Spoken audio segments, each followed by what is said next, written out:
Assalamualaikum warahmatullahi wabarakatuh. Alhamdulillah, alhamdulillahilladzi hadana li hadza wa ma kunna linahtadiya laula an hadana Allah. Asyhadu an la ilaha illallah wahdahu la syarika lah wa asyhadu anna Muhammadan abduhu wa rasuluh. Allahumma salli wa sallim ala Muhammad wa ala ali sayyidina Muhammad. Ikhwan akhwat,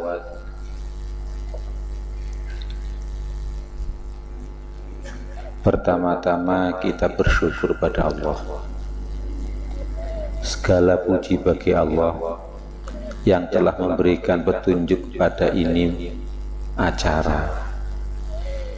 Tidaklah kita bisa mendapat petunjuk sehingga kita dihadirkan di majelis seperti ini kecuali Allah memberikan petunjuk, Allah yang menghadirkan. Mudah-mudahan kita dapat ilmu manfaat. Amin. Sholawat dan salam mudah-mudahan tetap terlimpah curahkan pada junjungan kita Rasulullah Muhammad SAW, seorang hamba Allah yang selalu mengagungkan Allah sehingga diberi kemampuan oleh Allah untuk memberi syafaat. Mudah-mudahan kita mendapatkan syafaat dari Rasulullah Muhammad SAW. Di pengajian terakhir penutupan atau khataman untuk periode tahun ini, kita diberi oleh Allah, tadi ada yang sudah menyampaikan, yang kita gabung juga dengan masalah Isra Mi'raj dan tentang amaliyah Ramadan. Kita song-song bulan Ramadan itu dengan mengagungkan Allah. Jadi pengajian seperti ini itu kita junjung tinggi, kita muliakan majelisnya Allah ini, kita muliakan. Siapa yang memuliakan majelisnya Allah, maka akan dimuliakan oleh Allah dunia dan akhirat. Allahumma amin.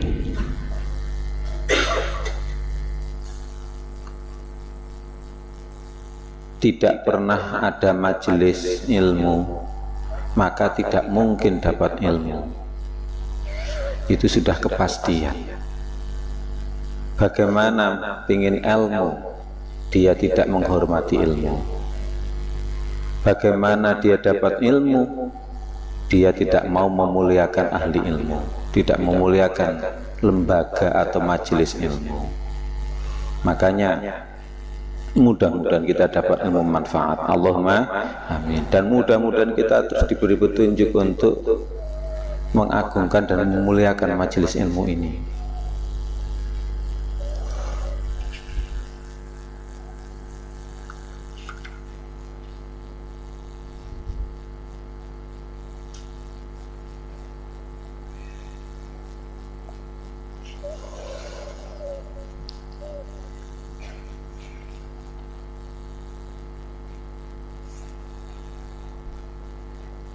Untuk mengingat atau memperingati Isra Mi'raj, maka kita ingat karunia Allah berupa perintah sholat.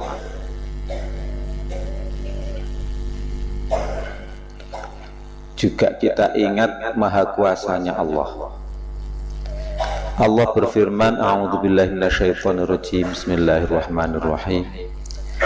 Subhanalladzi asra bi'abdihi lailan minal masjidil harami ilal masjidil aqsa alladzi barakna haulahu linuriyahu min ayatina innahu huwas sami'ul basir. Shadaqallahul azim. Subhana maha suci. Ayat ini diawali dengan maha suci. Tadi sudah disampaikan insyaallah. Diawali dengan maha suci. Berarti apa yang tersampaikan ini jangan ditakwili macam-macam. Subhana maha suci, alladzi asra, zat yang telah memperjalankan. Bukan saro yasri tapi asro yusri. Kalau dakhala yadkhulu masuk, adkhala yudkhilu memasukkan. Saro yasri berjalan, asro yusri memperjalankan. Allah yang memperjalankan bi'abdihi terhadap hambanya, lailan pada waktu malam. Jadi Rasulullah Muhammad SAW bukan berjalan dari Masjidil Haram ke Masjidil Aqsa, bukan berjalan, tapi diperjalankan oleh Allah. Diperjalankan, Allah memperjalankan. Makanya kalau ada kiai, walaupun namanya kiai desa, itu menyampaikan tapi cocok dengan Al-Quran, ya sudah cocok. Diumpamakan ada kutu busuk niku napa bahasa Indonesia? Bangsat nggih, bangsat niku napa? Tinggi. Tinggi niku dukur. Kutu busuk nempel di kopiah. Kemudian kopiahnya terbawa ke Jakarta. Setelah itu kembali ke Jawa Timur lagi, misalnya ke Jawa Timur. Setelah itu cerita pada teman-temannya yang lain. Aku baru saja dari Jakarta. Kalau tinggi yang lain itu memahami, dia pergi dengan sendirinya, ya mesti tidak percaya. Tapi kalau diberitahu bahwa saya tadi diperjalankan, maka ya percaya. Diperjalankan, maka percaya.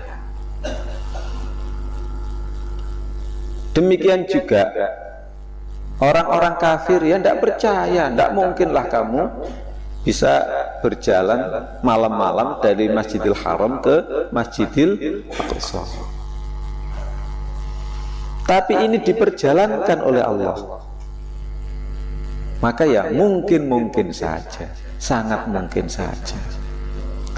Jangan ditakwili, jangan diartikan macam-macam. Misalnya, oh itu mimpi seperti mimpi. Mimpi apa? Barang ayatnya diawali dengan Subhana, maha suci Allah.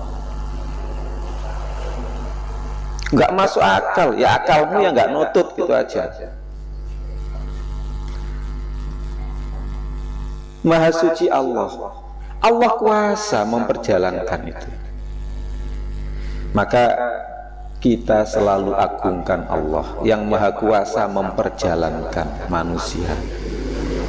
Nomor dua,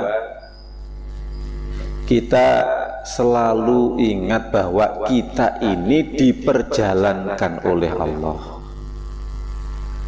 Mudah-mudahan saja kita diperjalankan itu dari masjid ke masjid, bukan dari pasar ke pasar, ya. Nah, dari pasar ke pasar itu kita berjalan aja.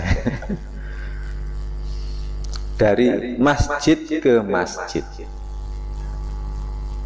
dari masjid sana ke masjid sini, dari masjid sini ke masjid sana, dan lain sebagainya. Sehingga apa? Kita terus bersujud kepada Allah, mengagungkan Allah, dan diperjalankan oleh Allah dengan apa? Terus mengagungkan Allah. Allahumma amin. Jadi nomor dua, kita ingat Isra Mi'raj, kita berdoa kepada Allah. Mudah-mudahan dijadikan ingat bahwa kita ini diperjalankan oleh Allah. Kita ini jadi objek. Kita tidak bisa berjalan ke sini kecuali diperjalankan oleh Allah. Makanya termasuk ke sini ini mudah-mudahan kita yakin bahwa ini diperjalankan oleh Allah. Dari masjid Blitar ya, dari masjid sana ke masjid Bulurjo ya, dari masjid ke masjid. Allahumma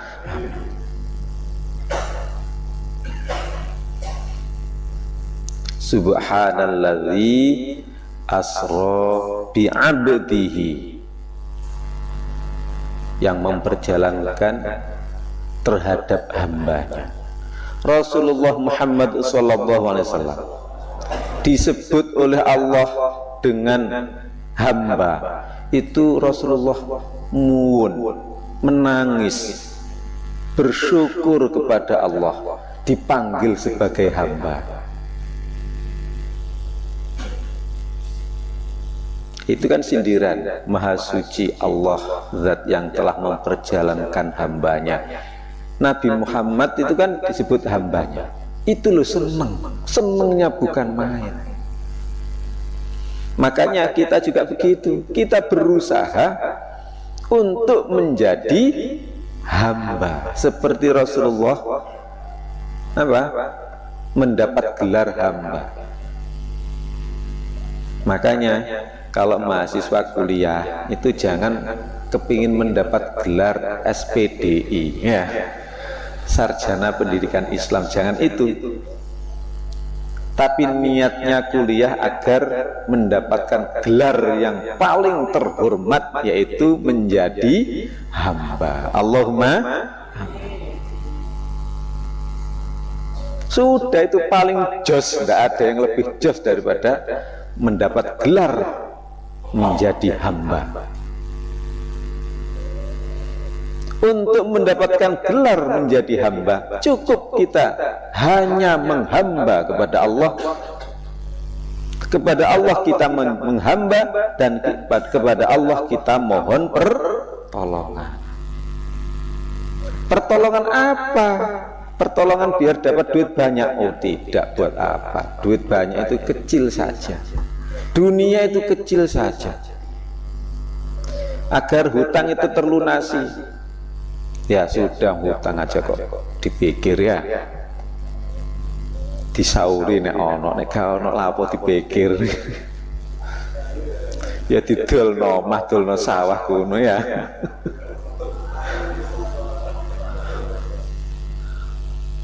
Hutang kok dipikir. Kalau ndak ada dipakai nyaur dipikir ya kayak apa dipikir. Susah-susah di dunia itu mikir ya. Kenapa? Nek mati pokoknya pailit niku tiang sing mboten gadah napa-napa. Niku menurut Gusti Allah niku mboten diwajibno nyaur. Pokoknya syaratnya pailit lho nggih. Syaratnya pailit. Memang tidak punya apa-apa, dan manusia-manusia pun akan membenarkan walaupun uangnya tidak dibayar, tetapi memang tidak punya apa-apa. Rumah sudah dijual, tanah dijual, sudah tidak punya apa-apa. Lah kemana? Mondok di Bulurjo ya. Nah gitu, mondok di Bulurjo itu bukan apa? Bukan kaya di hadapan Allah. Orang yang paling kaya di akhirat nanti adalah orang yang tidak punya apa-apa. Nek jek duwe batok, nanti batoknya masih dihisap. Tapi kalau tidak punya apa-apa, tidak dihisap sudah. Apa wong tangan-tangannya Allah, kaki-kakinya Allah, mata-matanya Allah. Sudah, mana yang dihisap?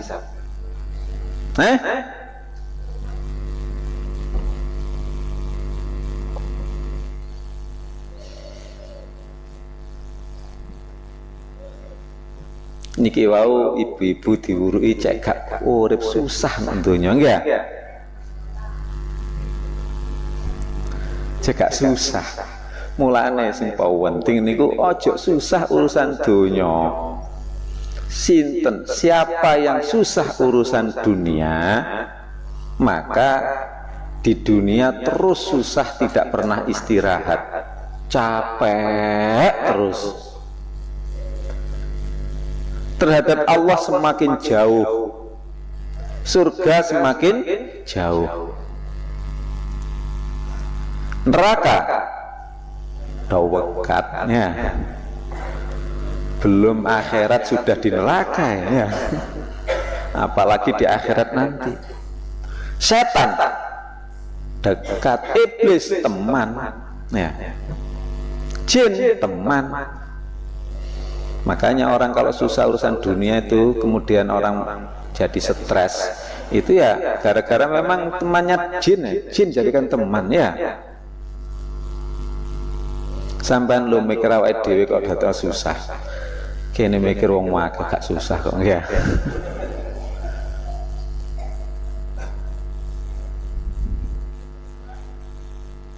Sampai nek mikir beras paling sak kilo 2 kilo ya.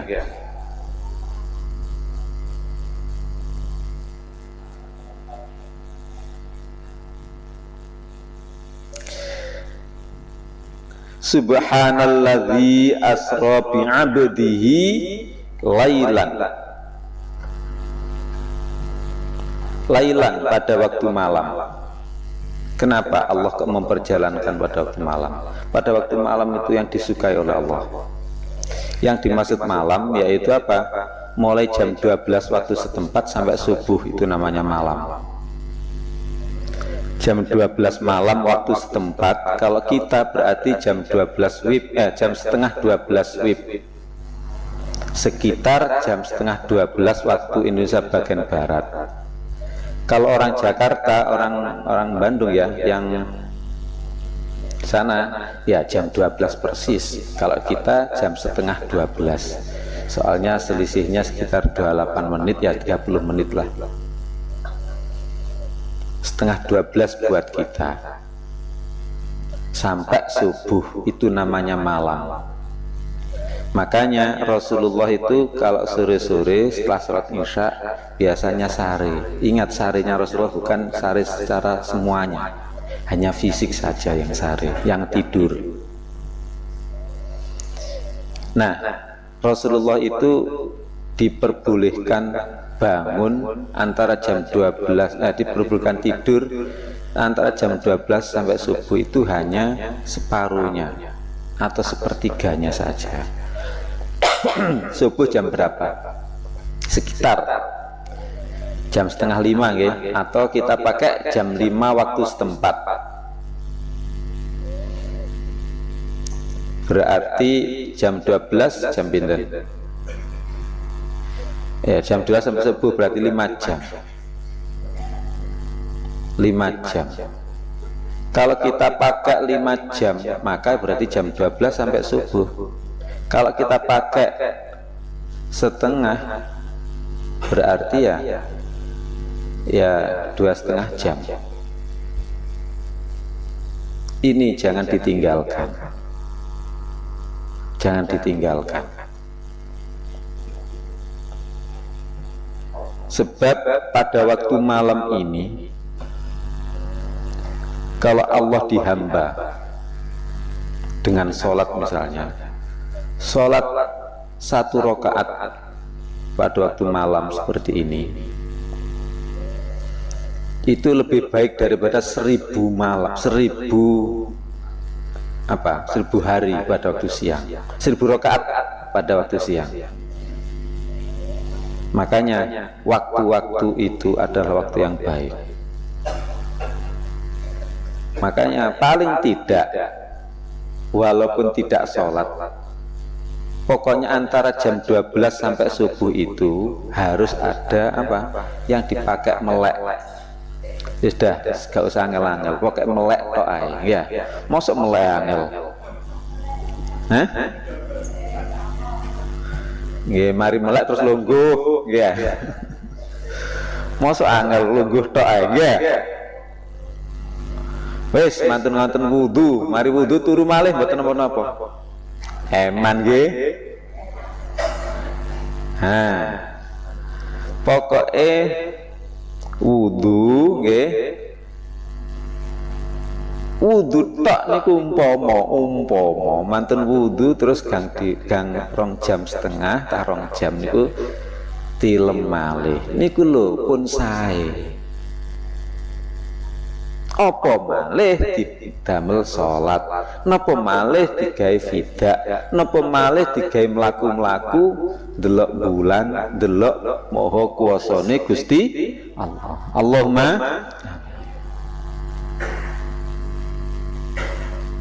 lailan pada waktu malam itu penting sekali, jangan dilewatkan. Jangan ada satu malam pun yang terlewatkan kita tidak bangun.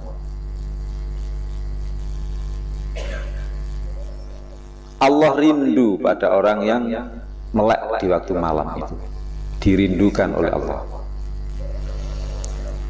Makanya wadduha wallaili idza saja ma wadda'aka rabbuka wa ma qala. Wadduha demi waktu duha, wallaili idza saja demi malam apabila telah gelap. Ma wadda'aka rabbuka wa ma qala, tidaklah membiarkan pada kamu hai Muhammad Tuhanmu membiarkan kamu dan menterlantarkan kamu. Makanya kalau kita tidak mau ditelantarkan oleh Allah, jangan lupa sholat duha dan sholat lail. Sholat duha dan sholat lail, sholat malam. Minal masjidil harami ilal masjidil aqsa, dari masjidil haram ke masjidil aqsa.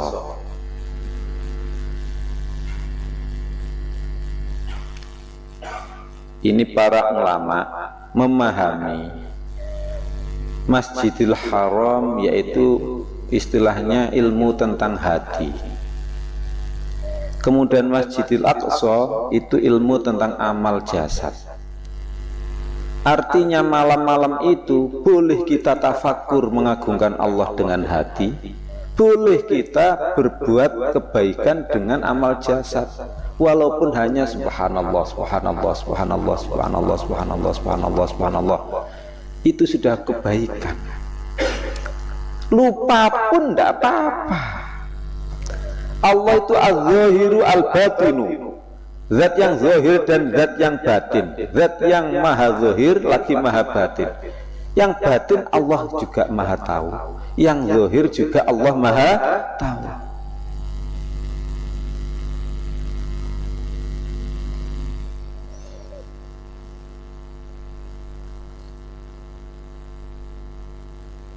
Makanya di sini juga, di lingkungan sini itu Abah sudah mendoakan yang bisa mengalahkan hanya Masjidil Haram sama Masjid Nabawi. Kalau dengan Masjidil Aqsa, ya insya Allah di sini lebih dimuliakan. Makanya kalau ke sini walaupun nggak ketemu Abah ndak apa-apa ya. Ojo getun. Rek ado-ado gak ditemoni rek. Jangan menyesal.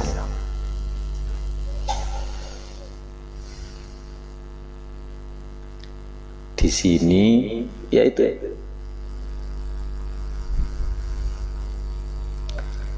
sukalah datang ke sini ya. Sukalah datang ke sini. Kalau datang ke sini apa? Minta, berdoa. Jangan lupa berdoa. Berdoa minta apa? Ya sebaiknya jangan minta dunia lah.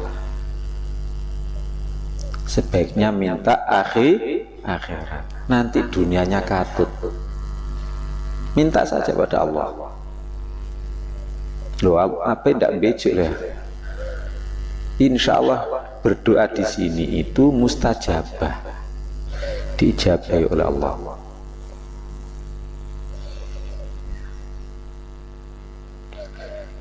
Minal masjidil harami ilal masjidil aqsa alladzi barakna haulahu, yang dibarokai, yang kami Allah limpahkan barokah di sekelilingnya. Jadi Allah melimpahkan barokah di sekelilingnya. Barokah itu apa sih? Barokah niku nggih berkat niku lho ya. Berkat. Ngoten ta, tapi berkat niku mboten tumpeng niku mboten. Niku diarani berkat polae niku napa? Barokah. Barokah utai berkati mari moco-moco kesaenan kalimat thayyibah la ilaha illallah niku wonten berkati ya. Sakjane artine berkat niku mboten niku.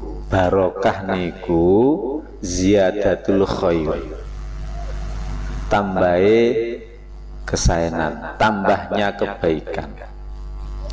Misalnya punya rezeki buat beli serban sehingga sholat itu sholat sunnah 2 rakaat pakai serban lebih baik daripada 70 rakaat tanpa serban. Itu namanya barokah, berarti bertambah kebaikan. Bukan kok punya duit itu ditukokno TV. Wong saiki barokah nyambut gawe ini iso tuku TV, bukan itu ya.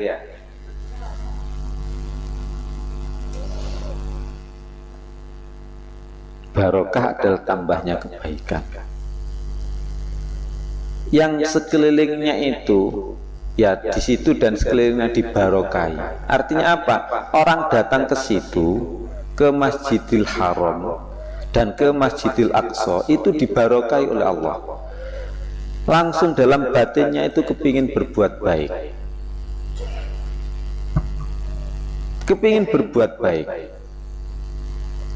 terus diberi paham oleh Allah, diberi paham begini, diberi paham begini. Itulah namanya barokah. Makanya kalau wisata, jangan lupa wisata itu ke tempat-tempat yang barokah. Wisata kok nanggani pantai ya. Nek gerang-gerang aja wisata nang pantai tok. Wisata ke pondok, ke makamnya para wali gitu loh. Ke masjidnya. Masjid yang dibangun oleh para wali. Sebab wali itu kalau membangun masjid mesti dengan doa, minta izin pada Allah dulu.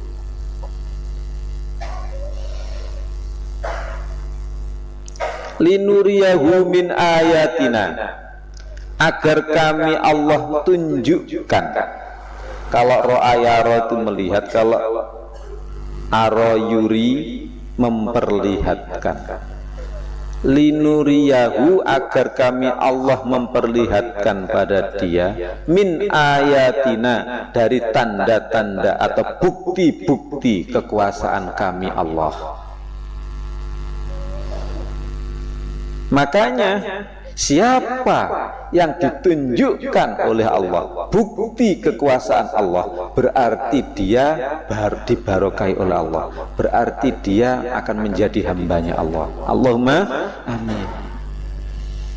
Makanya sering-seringlah kita berusaha untuk mendapatkan tanda-tanda, bukti-bukti kekuasaan Allah. Bagaimana caranya? Ya kita berusaha tafakur, melihat tangannya sendiri, pori-porinya sendiri. Ya Allah, hanya Engkau yang bisa membuat satu pori-pori saja ini, Engkau ya Allah. Sungguh Engkau maha kuasa ya Allah. Asalnya tanah benda mati, tanah itu loh benda mati, bisa menjadi tubuh seperti ini, bisa hidup, ada otaknya, ada pori-porinya. Ya Allah, Engkau maha kuasa ya Allah. Kau pasti maha kuasa untuk menghidupkan lagi. Kau hidupkan tanah untuk menjadi manusia, kemudian setelah itu kau matikan. Engkau yang kuasa ya Allah. Engkau hidupkan lagi untuk selama-lamanya roh dan jasadnya. Engkau juga kuasa ya Allah. Nah, karena berusaha begitu, itu namanya berdoa. Usaha itu namanya doa. Kemudian Allah memberikan, disitulah orang yang diangkat derajatnya. Allahumma amin. Orang yang berusaha membuktikan apa? Kehebatan Nabi, kehebatan ulama, maka itu adalah orang yang diberi termasuk tanda-tanda kekuasaan Allah. Makanya jangan dihina ulama itu. Apa ulama itu, kiai itu cumanya bisa nyulap begini, nggak seperti yang di TV-TV itu bisa menyulap jadi ular ya. Ojo digitukan.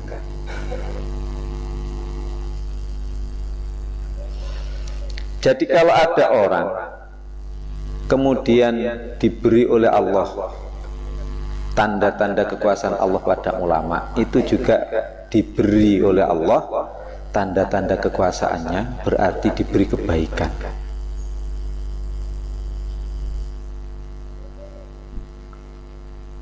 Tapi cepat-cepat diingat bahwa itu adalah Allah yang kuasa. Linuriyahu min ayatina. Ini sangat penting sekali kita amalkan. Mudah-mudahan kita seperti Nabi Muhammad SAW yang diberi oleh Allah, ditampakkan oleh Allah tanda-tanda kekuasaan Allah, sehingga Rasulullah itu melihat apapun ingat kekuasaan Allah. Melihat istrinya, melihat garwonya, itu ingat kekuasaan Allah. Sampai-sampai guyonan Rasulullah pada istrinya, anta masjidun li, gitu. Anti masjidun li, kamu adalah masjid bagiku. Karena apa? Rasulullah itu kalau melihat istrinya itu sujud pada Allah. Maksudnya sujud apa? Mengagungkan Allah. Tapi yang garwonya tidak paham. Ana minan nisa, aku ini wanita. Nabi, aku ini orang wanita. Laisa bi masjidun, bukan aku ini masjid. Tapi Rasulullah tetap guyon aja, kau adalah masjid bagiku. Bapak niki tahu guyon ngoten?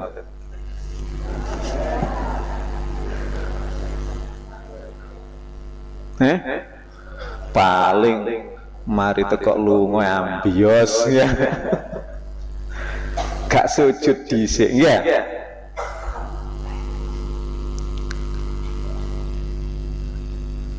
Niki kangge manten-manten anyar, manten lawas ngono nggih. Salat dhisik nggih.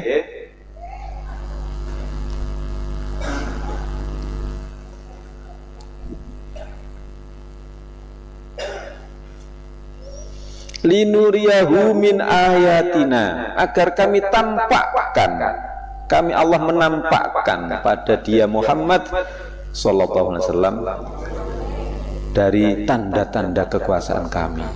Tanda kekuasaan Allah itu sangat banyak. Kalau kita ingat satu saja sudah cukup, sudah sama dengan ingat tanda kekuasaan Allah. Innahu huwas sami'ul basir, sesungguhnya dia Allah Maha mendengar lagi Maha melihat. Pada akhirnya bukan indahnya istri, tetapi apa? Ingat Allah Maha mendengar, Maha melihat. Mugi-mugi mawon kita mengamalkan ayat tadi. Allahumma amin.